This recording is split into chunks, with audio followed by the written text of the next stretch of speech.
कल इसी 24 घंटे पहले इसी जगह पर मैं आया तो दिल्ली विश्वविद्यालय में यूजीसी के नए नियमों का विरोध करने वाले छात्र नारा लगा रहे थे, यूजीसी के खिलाफ, शिक्षा मंत्री के खिलाफ, सरकार के खिलाफ। आज उसी जगह पर आया हूँ तो अभी इन बच्चों को खबर मिली है कि सुप्रीम कोर्ट ने यूजीसी के रेगुलेशंस पर फिलहाल रोक लगा दी है, स्टे लगा दिया है। और उन्होंने कहा अब मिठाई खा रहे हैं, ये खुश हैं इस बात को लेकर। मैं थोड़ा सा आप खाइए, आप खुशी है, हम तो दोनों तरफ रहते हैं लेकिन हम तो दोनों तरफ हैं। उसके समर्थन और पक्ष में जो बातें कही जाती है हम वो भी दिखाते हैं, उसके विरोध में जो बातें आप लोग कह रहे थे हम आपका भी दिखा रहे थे। सुप्रीम कोर्ट ने स्टे लगा दिया, आप खुश हैं, आप मिठाई कह रहे थे। इसीलिए हम लोग जो माननीय supreme court chief justice Suryakant और जो बाला के बेंच से जो ये सुनवाई पे इस पे रोक लगी है, इसके लिए हम लोग मिठाई बांट रहे हैं। हम लोग को खुशी है कि हम लोग के अधिकार की बात कोई तो सुना।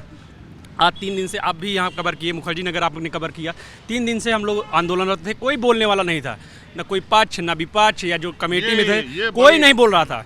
लेकिन देखिए सबसे बड़ी बात, सुप्रीम कोर्ट ने हमेशा से ये जब से यूजीसी के रेगुलेशन आए हैं, 2 चीज़ें इम्पॉर्टेंट हैं। पहली बात, डिस्क्रिमिनेशन यानी भेदभाव के लिए जब आपने 3 का जिक्र कर दिया, ओबीसी को भी इसमें जोड़ दिया, और जब आपने यूजीसी में नई गाइडलाइंस में ये कहा था कि जाति, धर्म, जन्म स्थान, दिव्यांगजन, महिला, माने रेस, रिलीजन, किसी भी आधार पर विभेद नहीं होगा, तो जाति का जिक्र करना क्या ज़रूरी था। और इस तरीके से सामान्य वर्ग को छोड़ देना, इससे ये पता चलता है कि सामान्य वर्ग ही सबसे बड़ा शोषक है और शिकायतों का पुलिंदा उसके खिलाफ, झूठी शिकायतों का भी हो सकता है, उसके लिए कोई सेफगार्ड नहीं दिया गया था। सुप्रीम कोर्ट ने स्टे लगाते वक्त अपनी टिप्पणी ये दी कि आज़ादी के 75 सालों के बाद हम बड़ी मुश्किल से जातिहीन समाज बनाने की दिशा में आगे बढ़ रहे हैं। वैसे में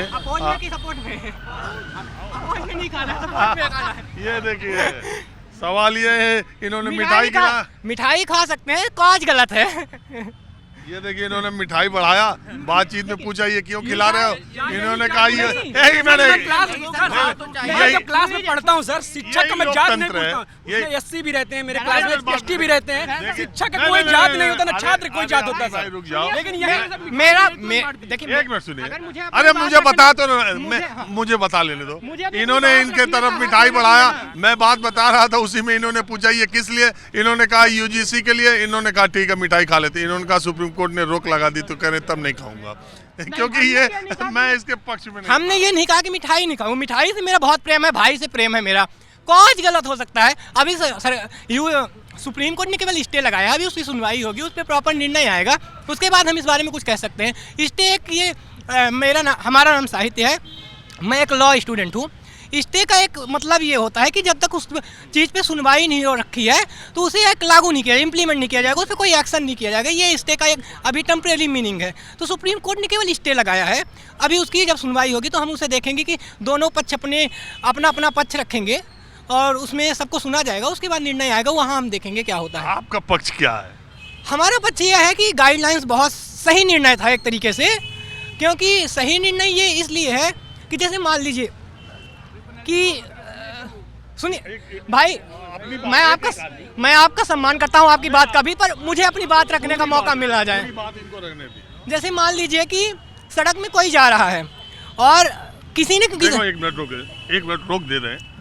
दिल्ली विश्वविद्यालय में किसी भी देश के विश्वविद्यालय से ज़्यादा छात्र हैं और इसकी आवाज़ जो है और आप लोग यहाँ लॉ रिसर्च स्टूडेंट ज़्यादा हैं, तो आपकी आवाज़ देश के छात्रों की आवाज़ के तौर पर भी है, चाहे आप पक्ष में विपक्ष में, उससे कोई मतलब नहीं, लेकिन आपका तर्क अपने पक्ष में होना क्या है ये जानना चाहिए, रीजन बेस होना चाहिए। ये बात भी है, हम जो कहें सही बात कहें। तो जैसे मान लीजिए इस गाइडलाइंस का प्रभाव क्या क्यों होने चाहिए। जैसे मान लीजिए सड़क में कोई बंदा जा रहा है, अगर कोई उसको चाकू मार देता है और आप ये कहिए कि पुलिस स्टेशन ही नहीं है, तो आप शिकायत कहाँ करेंगे। तो वर्तमान में अगर डिस्क्रिमिनेशन हो रहा है जहाँ, और कोई फोरम नहीं है शिकायत करने का, तो अगर कोई भी एक गाइडलाइंस ऐसा फोरम इस्टेब्लिश करने का काम करती है तो ये एक अच्छी बात है, क्योंकि अभी तक ऐसा कोई फोरम है नहीं जहाँ आपके विश्वविद्यालय में इक्विटी सेंटर नहीं है? इक्विटी सेंटर ना आप डिस्क्रिमिनेशन का नहीं है। जैसे अगर आप मेरे कॉलेज की बात करें, कैंपस लॉ सेंटर की, वहाँ पे इस तरीके का कोई फोरम नहीं है जहाँ पे आप नहीं दो सेकंड नहीं, मेरी बात सुनिए आप। जहाँ तक आप एंटी रैंकिंग की बात करते हैं, पूरी बात कहने दो। एंटी रैंकिंग केवल कुछ फॉर्म ऑफ डिस्क्रिमिनेशन नहीं, एंटी रैंकिंग केवल कुछ फॉर्म ऑफ डिस्क्रिमिनेशन कवर करती है। टोका टोकी में मैं यकीन नहीं करता हूँ।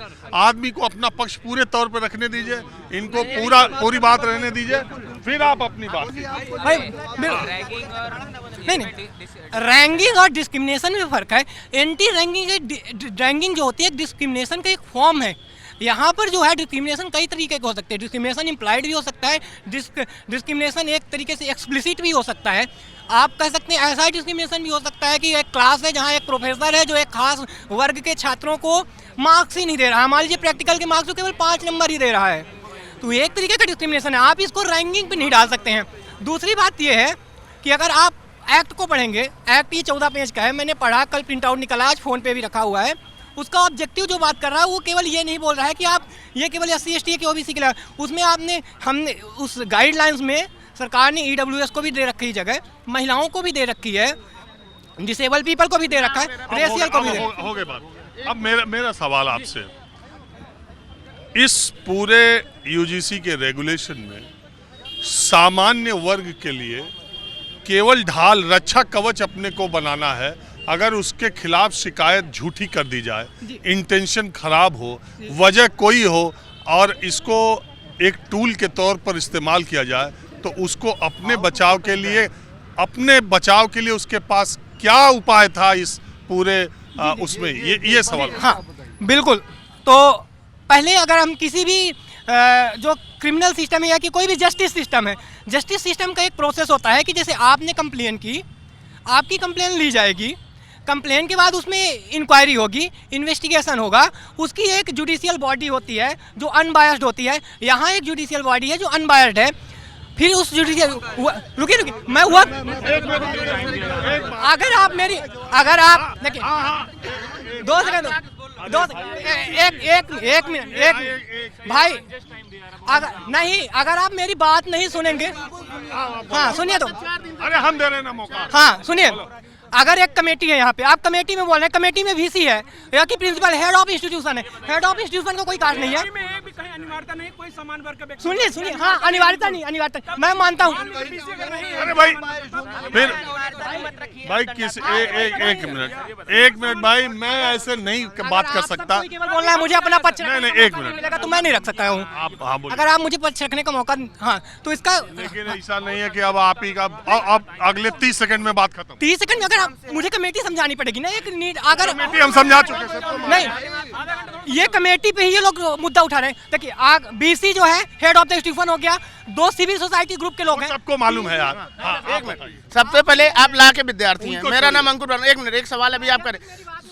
जस्टिस का सबसे बड़ा नया क्या है? संवैधानिक जो हमें संविधान जो अधिकार देता है, साहित्य जी, ये किसी के साथ अन्याय ना हो, संविधान के जो हम मानते हैं, सबसे पहले किसी के साथ अन्याय नहीं होना। दूसरी चीज क्या है, इसका विरोध ये नहीं किया जा रहा था SC OBC की तरीके से जो बताया जा रहा है, उसका मामला ही नहीं था। मामला यह था कि हम कहाँ जाएंगे, ये पक्ष जरूरी था। और अगली बार आप अभी OBC ला रहे हैं, SC ला रहे हैं, कल OBC में भी OBC लाएंगे, SC में भी, उसका क्या होगा? जो सरकार की मंशा है लड़ाने वाली, विरोध उसके खिलाफ था। ठीक है, ये तो जबरदस्ती आप सवर्ण और वो चलाए जा रहे हैं पेजों पे इस तरीके का विरोध। इसको एक जातिगत रंग जबरदस्ती आप देखिए, आप सोशल मीडिया पे जाइए, उनकी प्रोफाइल चेक करिए, जो एक विरोध में है, जो पक्ष में है। मैं दोनों की बात कर रहा हूँ, पक्ष और विपक्ष दोनों अपने अपने राजनीतिक हित की तरह बातें कर रहे हैं। और जो मुद्दा है, जो सरकार की मंशा, जो हमारे लड़ाने भिड़ाने, एक छात्र होकर आप खड़े हैं ना, इतनी देर आप बोल रहे हैं ना, 15 मिनट से आप बोल रहे हैं, आप आए, विरोध किया, आपका स्वागत किया गया, उसके बावजूद मिठाई से। यही खूबसूरती है ना यूनिवर्सिटीज की, लोकतंत्र और विश्वविद्यालय की। और इससे अलग क्या चाहते हैं हम एक मिनट यार, एक देखिए, कल हम लोग आंदोलन कर रहे थे, मैं CLC 3rd ईयर का छात्र हूँ। कल हम लोग यहाँ पे आंदोलन कर रहे थे। आंदोलन करके जब रूम पे जाते हैं, मोबाइल उठाते हैं, तो देखिए कैसी धमकी आती है कि तुम लोग वोट मांगने मेरे पास ही आओगे, हम लोग अपना दिखा देंगे। कहते हैं तुम लोग को भी देख लेंगे, तुम्हें दिखा देंगे। सर मैं उन लोग से कहना चाहता हूँ, तुम लोग जाति के दलाल बने हो, हम लोग छात्र हैं, छात्र से वोट मांगते हैं, तुम जैसे दलालों से नहीं वोट मांगते हैं। चलिए ये सब चुनाव नाम है। एक मिनट। मुद्दा ये है सर कि हमें इस बात बहुत आप लोगों से आग्रह है, अगर स्टूडेंट ऐसे करेंगे, हमें इस बात मैं से गांव के शिकायत- लोगों से बात करता हूं, मेरी बात मान जाते हैं यार। एक एक आदमी बोलो। एक एक आदमी सर, हमें इस बात से शिकायत ही नहीं थी कि इसमें किन किन को शामिल किया, हमें तो इस बात से शिकायत थी कि हम नहीं है उसमें। हमारे पास क्या ऐसा तंत्र है जिससे अगर कोई व्यक्ति, उसमें एक बात कही गई थी कि गोपनीय तौर पर रख दिया जाएगा अगर कोई शिकायत एक मेल से कर देता है तो। सुप्रीम कोर्ट ने इस चीज़ को पाया है कि इसके द्वारा किसी भी तरीके का दुरुपयोग किया जा सकता है। एक अच्छे कानून का हम दुरुपयोग कर सकते हैं, लेकिन एक बुरे कानून का न तो इसमें किसी भी क्लॉज में ठीक रूप से कॉमा का प्रयोग किया गया, फुल स्टॉप का।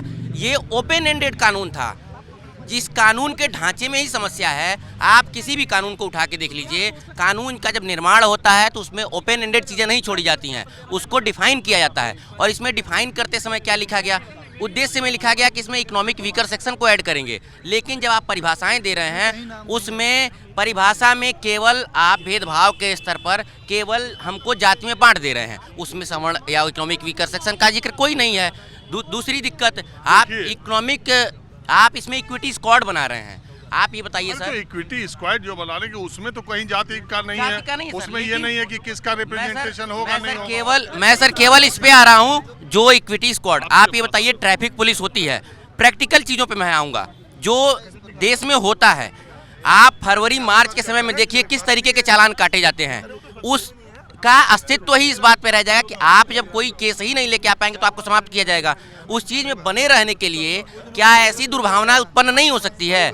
मैं कह रहा हूँ आप सभी के लिए एक तो दंडात्मक कार्रवाई उसमें रख दीजिए। ये किसी भी तरीके देखिए की तर्क ये भी है, वैसे तो इसका कोई आंकड़ा नहीं है, एक मिनट, इसका कोई आंकड़ा नहीं है, लेकिन बात यह है कि इसके पक्ष में जो यूजीसी एक्ट के पक्ष में जो दलील दी जा रही थी वो यही दी जा रही थी कि भाई कोई पीड़ित अगर शिकायत करता है तो 24 घंटे के अंदर इक्विटी कमेटी को उस शिकायत को संज्ञान में लेना और 15 दिन के अंदर उसकी जांच करके हेड ऑफ इंस्टीट्यूट को अपनी रिपोर्ट देना है। एक हफ्ते में हेड ऑफ इंस्टीट्यूट उस पर फैसला करेगा। अगर एग्रीव्ड आदमी, मतलब जिसके खिलाफ शिकायत की गई, उसको दोषी माना गया तो उसको अपील का भी अधिकार होगा और अपील के अधिकार में वो लोकपाल के पास जाएगा। लोकपाल उसको एक एमिकस ज्यूरी, जो न्याय मित्र है बाहर का आदमी, उसको करेगा हायर और वो इंस्टीट्यूट एमिकस ज्यूरी की फी देगा। तो ये इतने एंगल है, मतलब इतने चरणों में है कि किसी एक आदमी के साथ अन्याय हो जाए इसकी संभावना कम है, जो लोग इसके पक्ष में बात कर रहे हैं। तो ऐसा एक मिनट, अरे यार आपस में बहस मत करो। तो हाँ, आप क्या कहना चाहते हैं? मैं आपकी सारी बात पे काम करते, सीधा सीधा बात करते इस बारे में। पहली बात तो गाइडलाइन हमने पूरी पढ़ी, पूरा गजट पढ़ा सर अच्छे से।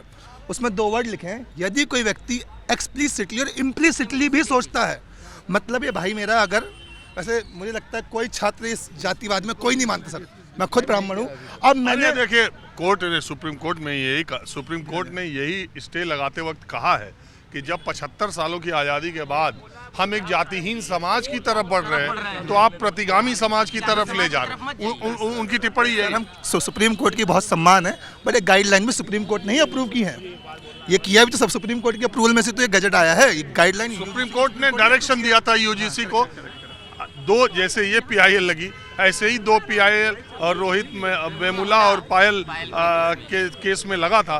तब सुप्रीम कोर्ट ने कहा था कि यूजीसी को अब 2012 की गाइडलाइन से आगे निकलकर पीड़ित पक्ष, और ये बात बिल्कुल सही कह रहे हैं, वही सुप्रीम कोर्ट आज वही सुप्रीम कोर्ट स्टे कर रहा है, उसी सुप्रीम कोर्ट के डायरेक्शन पर ये रेगुलेशन बना। उस PIL पर भी आते हैं, उस PIL में कहीं भी नहीं लिखा, उसमें जो FIR में कहीं भी नहीं लिखा कि वो जो केस था उसमें कहीं डिस्क्रिमिनेशन की वजह से वो डेथ हुई थी। वो FIR में बिल्कुल सही बात, वो फेलोशिप का मामला है।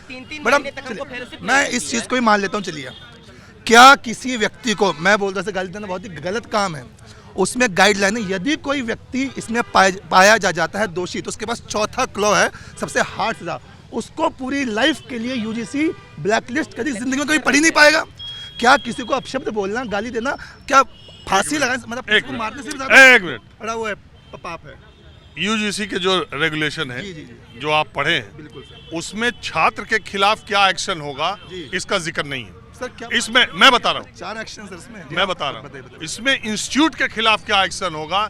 इंस्टीट्यूट अगर एक्शन नहीं लेगा वो उसके पे है, जबकि की मजबूरी हो जाएगी कि वो स्टूडेंट ऐसा का नहीं है। है। हाँ मैं आपको बता सर सीधे बताऊं, बोलिएगा भाई, आप जो कह रहे हैं मेरा कार्यक्रम इतना लंबा है कि आप थक जाओगे, कार्यक्रम खत्म नहीं होगा। चलिए सर की बात मानते हैं। सर ने कहा कि बच्चे जिसके ऊपर आरोप लगेगा वो कॉलेज की जो कमेटी होगी वो उस पर फैसला लेगी, अगर वो फैसला नहीं लेती तो उसको यूजीसी के ऊपर बात होगी, यही आप कह रहे हैं। डायरेक्ट बात। चलिए हम और बात पे आते हैं।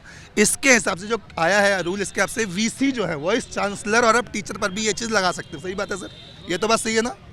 अध्यापक पर भी, हाँ, वो जो बच्चा अध्यापक के ऊपर भी अपने ऊपर डिस्क्रिमिनेशन की बात कर सकता है, इल्ज़ाम लगा सकता है। यहाँ तक कि जो हमारे लिए वीसी साहब हैं उन पर भी ये इल्ज़ाम लगाया जा सकता है। बताइए कि अगर मैं एक ब्राह्मण बच्चा हूँ, मैं अपने अध्यापक से उम्मीद रखूँ कि अध्यापक मेरे लिए हेल्प करेंगे, तो बच्चा बोलेगा सर आप अगर इसकी हेल्प की तो आप भी गए, तो अध्यापक फोर्सफुली मेरी हेल्प कर नहीं पाएगा। हाँ भाई, हाँ सर हम दिखाते हैं। अनुपालन न करने पे परिणाम बिल्कुल सर, हाँ। लिखा हुआ है, 4 चीज़ पढ़िए सर, 4 पॉइंट पढ़िए साफ आप भी। लिखा है, 4 लाइन लिखी है इसमें, आप खुद भी चश्मा गाड़ी में रह गया। अनुपालन न करने पे 4 परिणाम है। यूजीसी योजनाओं में भाग न लेने पे वंचित किया जाएगा। किसको? जो मतलब विद्यार्थी को, विक्टिम जो मतलब जो पाया जाएगा, मतलब गलत पाया जाएगा। पूरा पढ़ो। हाँ, 2 इंस्टीट्यूट के खिलाफ है, ना कि छात्र के खिलाफ। इंस्टीट्यूशन की मजबूरी बन जाएगी। ठीक है, इंस्टीट्यूट के खिलाफ है मेरे भाई, संस्थान के खिलाफ एक्शन है, व्यक्ति के खिलाफ नहीं।